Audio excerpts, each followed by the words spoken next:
지혜가 넘치는 강연 DBS 안녕하세요. 송사리 교수입니다. 사랑하는 여러분 안녕하십니까?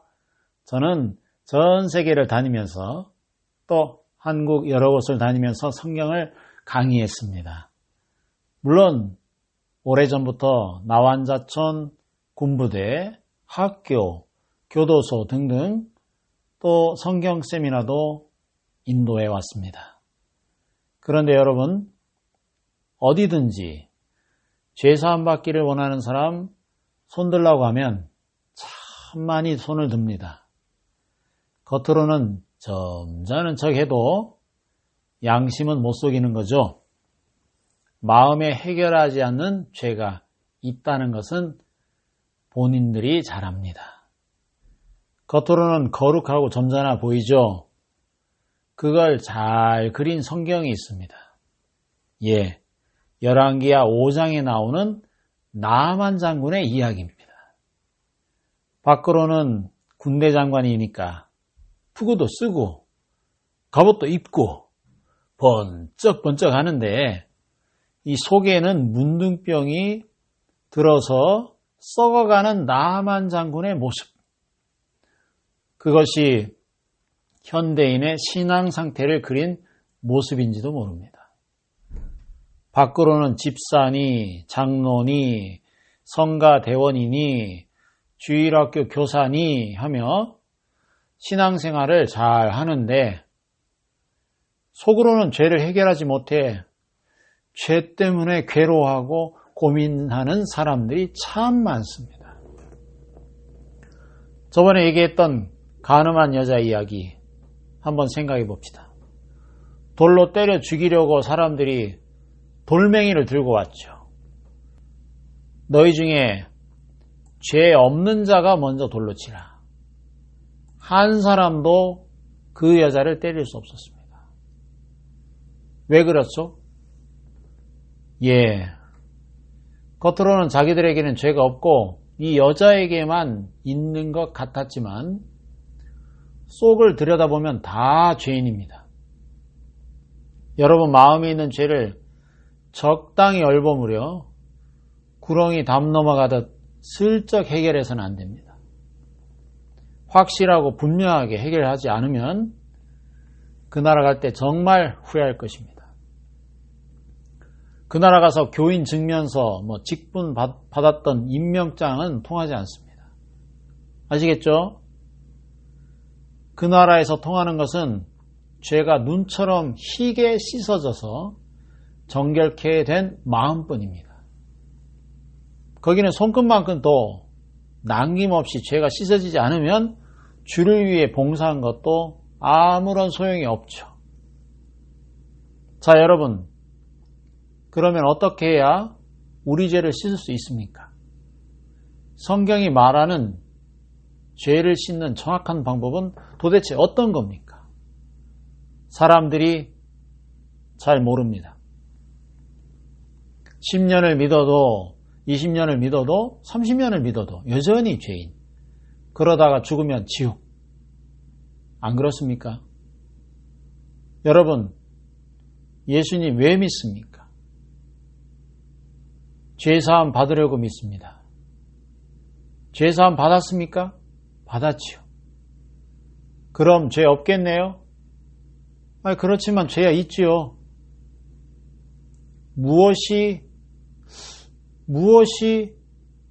무엇인가 문제가 있는 거 아닙니까? 예, 무엇인가 문제가 있는 이야기입니다. 죄를 다 씻었으면 없어야 하는데 씻어도 죄가 있으면 씻으나 마나 아닙니까? 예수님이 십자가에 못 박혀 우리의 죄를 씻었다고 했는데 죄가 남아있으면 주님이 죽으시나 마나 아닙니다. 안 그렇습니까? 그렇죠? 오늘 그 문제를 한꺼번에 다 이야기할 수는 없지만 조금씩 이야기하려고 합니다. 죄사함은 우리 마음 안에서 이루어지는 것이기 때문에 죄사함 받기 위해서는 여러분의 마음 상태가 참 중요합니다. 감리교 창시자인 요한 웨슬러는 열성적으로 주님을 위해 일했어요. 신방하고 구제하고 빈민굴에 가서 복음을 전하여 그 주위 사람들이 열성당원이라고 아예 명찰을 붙여줬어요. 그런데 영국에서 일하다가 미국으로 복음을 전하러 갔어요. 그땐 비행기도 없었고 요즘처럼 좋은 배도 없었습니다. 작은 배를 타고 대서양을 건넜죠. 그런데 항해 중에 풍랑을 만났습니다. 웨슬레는 너무 두려워 배 밑창에 가서 벌벌 떨고 있었어요. 그런데 갑자기 찬송 소리가 들려왔습니다. 이 무슨 소리야? 찬송 소리가 나는 쪽으로 따라 올라가 보니까 가판 위에서 아주 허술한 옷을 입은 사람들이 밧줄을 당기고 선체를 묶고 있었습니다. 곧 배가 쓰러져 침몰되기 직전인데 걱정 없는 얼굴로 찬송을 부르고 있더라는 것입니다. 도대체 어떤 사람들이기에 죽음 앞에서 저렇게 태어나지? 얼굴에 광채가 나잖아. 도저히 이해할 수가 없었습니다. 나는 목사고 선교사지만 그렇지가 않은데. 다행스럽게도 배가 무사히 미국에 도착했죠. 미국에 도착했을 때 배 안에서 찬송을 부르며 밧줄을 잡아당기던 스판겐베르그라는 사람이 요한 웨슬레에게 물었어요. 웨슬러 선생, 당신에게 한 가지 질문해도 좋습니까? 예, 질문하십시오. 당신은 예수 그리스도가 누군지 아십니까? 예, 잘 압니다. 예수 그리스도는 온 인류를 죄에서 구원하기 위해 오신 구세주이십니다. 네, 맞습니다. 그런데 온 인류의 구세주가 요한 웨슬레, 당신의 죄에서 구원해 주셨습니까? 당신은 지금 죄 속에 있습니까? 아니면 죄에서 구원을 받은 상태입니까? 구원이라는 말은 건져낸다는 말이죠. 그런데 해운대 앞바다에 빠져서 허우적거리며 나 구원받았어! 나 구원받았어! 우리 구원받았어! 한다면 그건 말이 안 됩니다. 해운대 앞바다에 빠져서 허우적거리는 사람을 물에서 건져 주었을 때 나는 구원받았다 하고 말하는 거지요. 죄 속에서 허우적거리면서도 나 구원받았네. 그건 앞뒤가 맞지 않는 소리입니다. 요한 웨슬레가 대답을 못했습니다. 물론 지식적으로는 얼마든지 대답할 수 있지만 마음에 아무 말도 못하고 고개를 떨구고 앉아 있었답니다. 그는 미국에서 선교를 실패하고 결국 고향으로 돌아왔죠. 어느 날 조그마한 거리에 있는 작은 예배당에 들어가 뒷자리에 앉았습니다. 거기서 마르틴 루터의 로마서 강해를 듣게 되었습니다. 그때 말씀을 통해 요한 웨슬레는 자기의 모든 죄를 확실하게 사함을 받는 간증을 갖게 되었습니다. 그때부터 그는 달라졌습니다. 사도 바울이 그랬고 D.L. 무디가 그랬고 스펄전도 그랬습니다. 유명한 하나님의 종들은 다 자기 이름으로 자기 노력으로 신앙생활을 한 것이 아니라 예수님의 힘으로 죄를 이기고 예수님의 힘으로 말씀을 전하고 예수님의 힘으로 살았습니다. 예수님께서 한 번은 베데스다 못가에 가셨습니다. 그 못은 가끔 천사가 내려와서 물을 동하게 하였는데 물이 동할 때 그 못에 제일 먼저 들어가는 사람은 무슨 병에 걸렸든지 낫게 되는 것이었습니다. 그래서 그 못가에는 온갖 병든 사람들이 다 모여 있었어요. 소경, 쩔뚝발이, 혈기 마른 자 등등 요즘 같으면 암 환자도 있을 것입니다. 그런데 그 많은 병자들 가운데 38년 동안 병들어 움직이지 못하는 불쌍한 사람이 있었어요. 예수님이 그 사람을 아시고 가까이 가서 물었죠. 네가 낫고자 하느냐? 그 사람은 물이 동할 때 다른 사람이 먼저 들어감으로 나을 수 없었지만 그래도 행여나 하고 기다리고 있는 불쌍한 사람이었죠. 옛말에 이런 말이 있습니다. 긴 병에 효자 없다. 38년 동안 병 속에 있으면서 아내가 죽었는지 도망갔는지 가족은 아무도 없었습니다. 이젠 거기서 누워서 누가 먹을 걸 주면 손을 벌려 얻어먹고 그 자리에서 냄새 배설하고 움직이지 못하는 불쌍한 사람이었습니다. 이 사람은 행여나 물이 동할 때 다른 사람이 모두 잠을 자서 먼저 들어갈 수 있을는지 모른다는 막연한 기대 속에 살고 있었을 겁니다. 여러분 미안합니다만 오늘 여러분의 신앙이 그렇지 않습니까? 38년 된 병자처럼 하려고 해도 되지 않고 행여나 일하다 보면 신앙이 좀 좋아지지 않으려나 하고 믿을 수 없는 어떤 막연한 기대를 하고 있지 않았습니까? 그 사람 가까이 예수님이 찾아왔죠.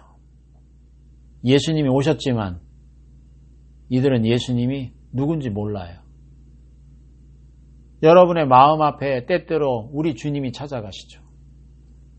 성경은 말하기를 볼지어다 내가 문 밖에서 서서 두드리노니 누구든지 내 음성을 듣고 문을 열면 내가 그에게로 들어가 그로 더불어 먹고 그는 나로 더불어 먹으리라. 예수 그리스도는 때때로 우리 마음의 문을 두드리고 계십니다. 네가 낫고자 하느냐? 네 신앙이 좋아지고자 하느냐? 네가 승리의 생활을 하기를 원하느냐? 네가 죄사함 받기를 원하느냐? 그런데 여러분, 우리 주님은 이 사람의 병을 단번에 고칠 수 있습니까? 예, 있습니다. 그런데 이 사람은 어떻게 생각합니까? 당신이 누군지 모르지만 물이 동할 때 나를 좀 넣어 주었으면 좋겠다는 식으로 이야기를 합니다. 여러분, 예수님은 여러분이 열심히 일하도록 잘하도록 해주는 것이 아니라 근본적으로 우리를 바꾸신다는 겁니다. 현재 이 사람이 자기 스스로 노력해서 그 물이 동할 때 먼저 들어간다는 것은 불가능하죠. 여러분, 여기 재밌는 것이 있는데 누가 그 물을 동한다 한다고 되어 있습니까? 예, 그 물을 누가 동한다고 되어 있습니까? 천사입니다. 천사는 무엇을 의미하는가 하면 성경에 보니까 하나님께서 우리에게 율법을 주실 때 천사로 말미암아 주셨다고 말씀하고 있습니다. 모든 성경은 짝이 있습니다.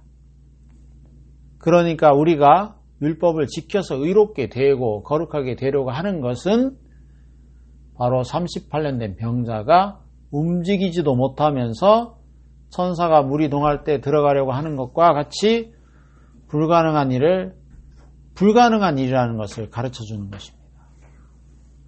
여러분, 만일 이 사람이 물이 동할 때 들어가서 나을 수 있다면 예수님이 찾아갈 필요가 없죠?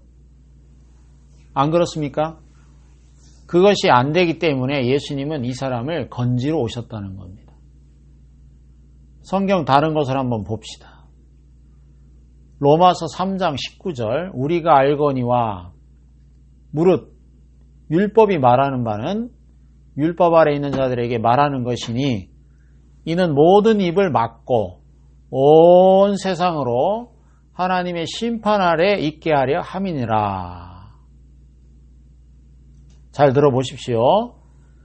율법이 좋은 것입니까? 아니면 나쁜 것입니까? 예, 좋은 것입니다. 여러분, 우리가 율법을 지킬 수 없어서 문제지 하나도 빠짐없이 다 지키기만 한다면 율법보다 더 좋은 것은 없죠. 그렇죠? 그러나 율법은 못 지키니까 아무리 좋아도 소용이 없다는 것입니다. 그 말 이해 가시죠? 여러분이 왜 죄인이 되었습니까? 율법을 못 지켰기 때문입니다. 그러므로 율법이 말하는 바는 율법을 범한 자에게 말한다는 것입니다. 거짓말하지 말라, 간음하지 말라, 도둑질하지 말라, 속이지 말라. 그 이야기는 누구에게 하죠? 거짓말하는 자, 간음하는 자에게 하지 가만히 있는 사람에게는 안 그러잖아요. 하나님이 우리에게 하지 말라고 하신 것은 우리가 간음하고 도둑질하기 때문에 하지 말라고 하시는 겁니다. 이미 우리는 율법으로는 하나님 앞에 나갈 수 없게 되어 있습니다. 어느 누구도 완벽하게 율법을 지킬 수가 없기 때문에 율법을 지킬 수 있다고 하는 사람은 곧 위선자입니다. 못하면서도 하는 척하는 위선자 말입니다. 로마서 3장 21절 이제는 율법 외에 하나님의 한 의가 나타났으니 율법과 선지자들에게 증거를 받은 것이라. 하나님은 구약 성경에서 우리에게 이렇게 얘기했어요. 율법을 주실 때 너희가 이것을 다 지키면 의롭다고 했습니다. 그러므로 우리는 우리는 의롭게 되기 위해 율법을 다 지키려고 굉장히 애를 썼죠. 그러나 우리는 다 율법을 어겼습니다. 그런데 율법과 상관없이 의롭게 되는 길이 나타났다는 것입니다. 율법과 상관없이 우리를 의롭게 되는 길, 이 길이 나타났다는 것이죠. 여러분, 여기에 컵이 하나 있죠. 이것이 의라고 해봅시다. 이것이 송사리 교수의 의입니다. 죄를 지으면 의가 깨집니까? 안 깨집니까? 안 깨집니까? 깨집니다. 그러면 이것을 붙이고 떼우고 하지 않겠습니까? 의가 없으면 하늘나라에 못 가니까 죄를 지으면 주여 용서해 주시옵소서 하고 바르고 붙이고 떼우고 합니다. 그래서 이사야서에서는 우리의 의는 누더기와 같다라고 말씀해 주고 있습니다. 깨지고 망가진 이것이 우리의 의라는 것입니다. 우리는 이것을 잘 바르고 다듬어서 하늘나라에 가려고 발버둥 치는데 한쪽을 바르면 한쪽이 깨지고 한쪽을 떼면 한쪽이 새고 그렇게 된다는 거죠. 하나님의 보시기에 한심하기 짝이 없으니 하나님은 너 그것 가지고 그러지 말고 예수님의 의를 내가 줄 테니까 그걸 가지고 하늘나라에 와라 하시는 겁니다. 아시겠죠? 하늘나라에 가려면 의가 있어야 합니다. 그런데 여러분, 내가 죄를 지으면 어느 의가 깨집니까? 나의 의가 깨지지 예수님의 의는 안 깨진다는 겁니다. 만일 예수님이 죄를 지으면 정말 큰일입니다. 이것이 깨지면 우리는 하늘나라에 갈 길이 없습니다. 여러분, 그렇죠? 나의 의는 이미 버린 것, 깨진 것, 망가진 것입니다. 송사리 교수가 하늘나라에 갈 수 있다고 큰 소리 치는 것은 예수님의 의를 받아서 소유하고 있기 때문입니다.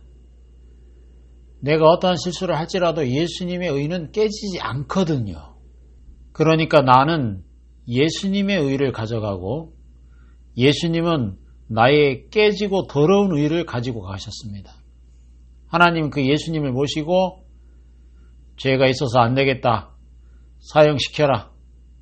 그래서 예수님이 우리 인생을 대신해서 십자가에 못 박혀 죽으셨습니다. 우리가 행한 모든 것은 예수님께 건너가고 반대로 예수님께서 선하고 진실하게 하나님의 말씀대로 순종하고 사신 모든 의는 우리에게 왔다는 말입니다. 그래서 우리가 하늘나라에 갈 때에는 내가 잘한 의 이것 가져가면 안 됩니다. 어리석은 사람은 자기 의를 봅니다. 남하고 비교해서 나름대로 좀 낫다고 생각하여 자신을 위로하고 자기를 다듬고 있다는 것입니다. 그래서 그 나름대로의 의를 가지고 하나님 앞에 간다고 합니다. 그러나 하나님의 기준에서는 받아들여질 수 없습니다. 그 사람은 지옥입니다. 그러나 나의 의는 모두 다 깨져버렸기 때문에 나의 것으로는 나아갈 수 없어서 안 되겠다 하고 벌벌 떨고 있는데 예수님께서 송사리 교수야, 예? 내 의를 줄 테니까 내 의를 가지고 가라. 그래서 제가 예수님의 의를 가지고 당당히 가는 것입니다. 나는 의롭습니다. 그렇지 않습니까? 예, 여러분, 의인이 따로 있는 것이 아니라 의를 가진 사람이 의인입니다.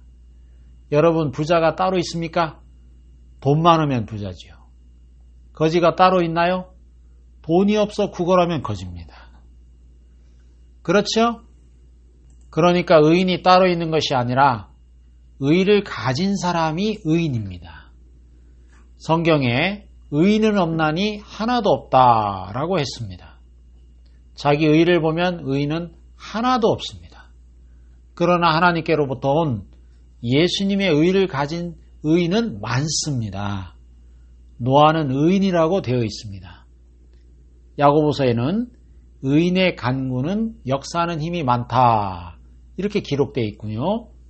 시편에도 의인의 길은 죄인의 길과 다르다 이런 말씀이 있고요. 의인의 기도는 하나님이 들으신다고 되어 있습니다. 우리 의로는 의인이 하나도 없지만 예수님의 의를 가지고 있으면 의인입니까? 아닙니까? 여러분, 고속버스 탈 때 무엇을 가지고 타요? 예, 표를 가지고 타죠. 어떻게 구입했는지, 어떻게 구입했든지 표만 있으면 탈 수 있습니다. 하늘나라에는 의만 가지면 갑니다. 예수님의 의를 가지고 주님이 우리를 의롭게 해주신 그 의를 가지고 갑니다. 그래서 바라던 천국 올라가 하나님 전에 배울 때 구주의 의를 힘입어 여시 앞에 서리라 하는 찬송이 있습니다. 우리는 하늘나라에 당당히 갑니다.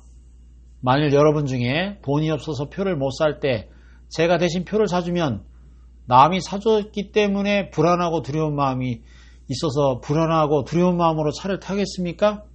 아닙니다. 표만 있으면 의젓하게 앉아서 차 안에 모든 조건을 누릴 수 있는 것입니다. 하늘나라 가는 데는 의를 가져가고 고속버스 타는 데는 표를 가지고 갑시다.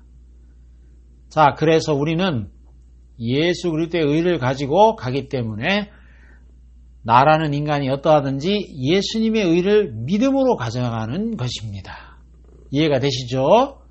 자, 잠시 지나면 그 나라 가게 되는데 이 땅에 있으면서 고생 좀 하면 어떻습니까? 밥 좀 굶으면 어떻고 발길에 좀 채이면 어떻습니까? 욕 좀 얻어먹으면 어떻습니까? 저는 여행을 할 때 패스포트에 신분증, 면허증 등을 넣고 다닙니다. 제가 어디에 가든지 면허증은 패스포트 속에 있기 때문에 저와 더불어 있습니다. 패스포트를 빠뜨리면 면허증도 함께 잃어버리게 됩니다. 건지면 같이 건지고 패스포트에 못이 박히면 면허증도 같이 못이 박히고 패스포트를 불태우면 면허증도 같이 불태워집니다.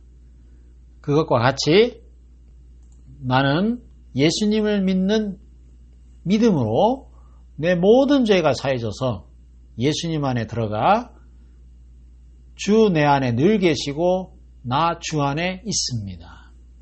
패스포트가 서울에 가면 면허증도 서울에 가고, 패스포트가 부산에 가면 면허증도 부산에 가듯이, 예수님이 서울에 계시면 나도, 예수님이 부산에 계시면 나도, 예수님이 하늘나라에 가면 나도 하늘나라에 가는 것입니다.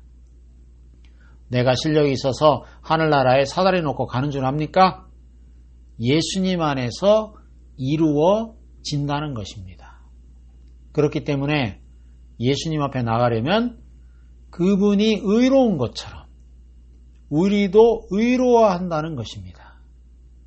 그것을 로마서 3장 21절이 잘 설명하고 있습니다.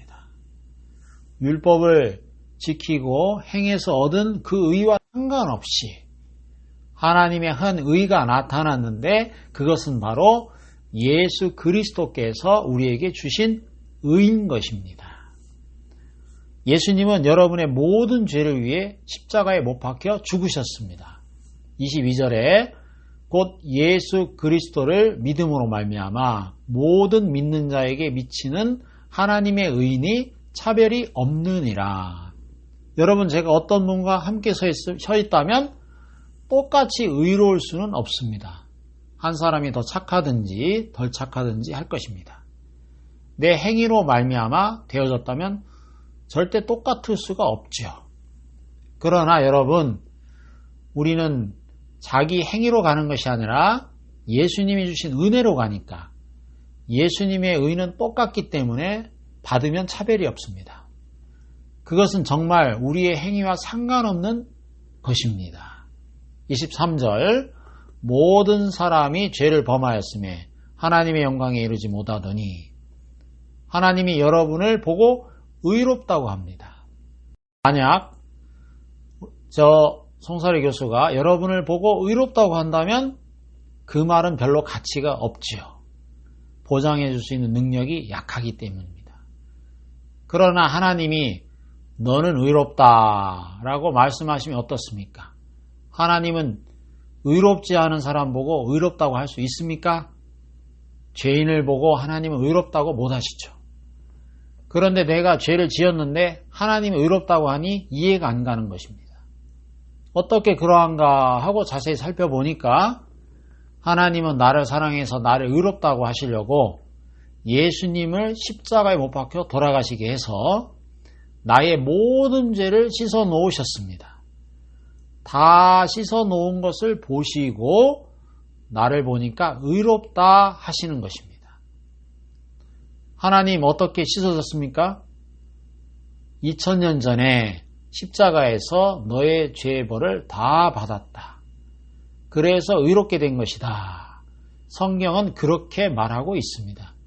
우리는 그것을 믿습니다. 십자가에서 죽으셨지만 내 죄는 못 씻은 예수님을 믿는 것이 아니라 십자가에 못 박혀 죽으셔서 내 죄를 씻은 예수님을 믿습니다. 나의 죄를 눈처럼 희게 씻은 예수님을 믿습니다. 어떤 사람은 말하기를 예수님께서는 원죄는 씻어주셨는데 자범죄는 못 씻었다. 그렇게 말합니다. 그게 오늘날 신학자들이 하는 말이죠. 성경에는 그런 말이 없습니다. 성경에는 예수님이 십자가에 못 박힐 때 우리의 모든 죄를 씻었다고 이야기하고 있습니다. 만일 예수님이 원죄는 씻고 자범죄는 못 씻으면 자범죄는 어떻게 씻습니까? 우리는 우리 힘으로 죄를 씻을 수가 없죠. 예수님이 씻어주셔야 합니다. 예수님이 우리 죄를 씻을 때 내가 절반만 씻을 테니까 나머지는 네가 씻어라 라고 말씀하시지 않았습니다. 내가 99.99% 씻을 테니까 네가 0.01%라도 씻어라. 그렇게 하시지 않았습니다.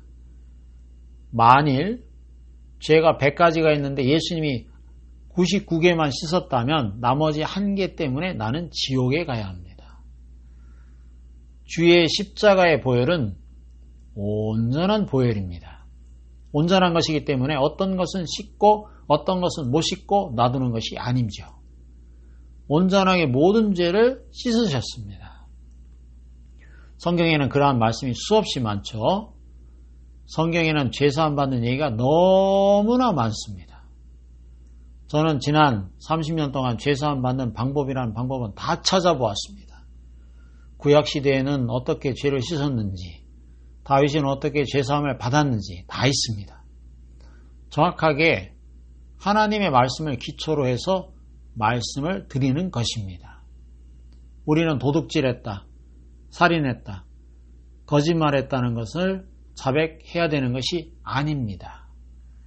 나는 근본적으로 죄를 지을 수밖에 없는 인간이라 주여, 저는 근본적으로 죄를 지을 수밖에 없는 그런 죄인입니다. 그렇게 고백해야 한다는 것입니다. 간첩이 자수할 때 내가 기밀을 누설했다, 그런 식으로 고백하는 것이 아니라 간첩이라는 것을 자백해야 하는 것처럼 말입니다. 우리에게는 가망이 없습니다. 배나무에 배가 달리고 사과나무에 사과가 달리듯이 우리는 죄의 나무이기 때문에 하는 것이 다 죄 짓는 것밖에 할 수 있는 것이 없는 그런 인간입니다. 노력할수록 죄만 지을 뿐이죠. 죄를 안 지으려고 해봐요. 더 잘 짓게 됩니다. 안 해보면 몰라도 그렇게 해보면 압니다. 그래서 예수님이 완벽하게 해주셔야 한다는 것입니다. 예수님이 우리 죄를 위해 십자가 못 박혀 죽으실 때 좀 남겨놓고 죽으신 것이 아닙니다. 완벽하게 모든 죄를 해결하고 예수님이 십자가에 못 박혀 죽으셨습니다. 여러분, 예수라는 말은 여호와의 구원이라는 뜻입니다. 나를 죄에서 구원한 그 사실을 믿는 것이 예수 믿는 것입니다. 나의 모든 죄를 사하신 것을 믿는 것이 바로 예수 믿는 것입니다. 내 죄가 눈처럼 씻어진 것을 믿는 것이 예수 믿는 것입니다. 예수님이 십자가에 못 박혀 죽으셨지만 내 죄가 남아있다면 십자가에 죽으나 마나입니다. 고속버스 차표를 사서 버스 못타면 차표 사나 마나입니다. 우리 죄가 어떻게 씻어졌습니까? 예수님의 피로 씻어집니다. 다음 시간에는 지금 마음에 남아있는, 마음에 자꾸 걸림이 되는 죄가 어떻게 예수님의 피로 씻어지는지 그 과정을 상세하게 이야기하려고 합니다. 죄가 사해지는 그 모든 과정을 이야기하고 죄사함 받은 뒤에 어떻게 주님과 동행하며 사는지, 그리고 그 다음에는 죄사함 받고 난 뒤에 신앙생활 하는 과정을 이야기하고 마치려고 합니다. 사랑하는 여러분, 저는 지금부터 30년 전 죄 때문에 너무 고통스러웠습니다. 교회를 다니지 않은 것도 아니고 그때 저는 청년의 회원이었습니다. 저는 죄 때문에 너무 고민하다가 하나님의 은혜로 죄사함을 받았습니다. 제가 죄사함을 받고 성경을 보니까 눈이 띄어지는 거예요. 성경 속에 죄사함 받는 이야기가 너무 많아서 그것을 증거하는 것으로 제 사명을 삼고 있습니다. 저는 여러분의 귀만 즐겁게 하려고 하지 않습니다. 이 말씀이 여러분 속에 들어가서 여러분의 마음이 정말 조그마한 꺼리낌도 없이 깨끗하게 눈처럼 더이게 씻어진다면 저는 정말 무슨 어려움이 있어도 기쁨으로 일을 계속 하려고 합니다. 제가 전하는 이 말씀을 통해서 나는 죄에서 해방을 받았다. 나는 거듭났어. 주님과 나서의 문제가 해결됐다. 와! 난 영원한 생명을 얻었어. 나는 오늘 세상을 떠나도 기뻐할 수 있어. 하고 말할 수 있는 사람들의 모습을 보기 원합니다.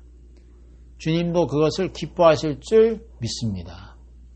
여러분들이 다 그러한 분들이 되기를 간절히 바랍니다. 이 시간 마치겠습니다. 감사합니다. 감사합니다.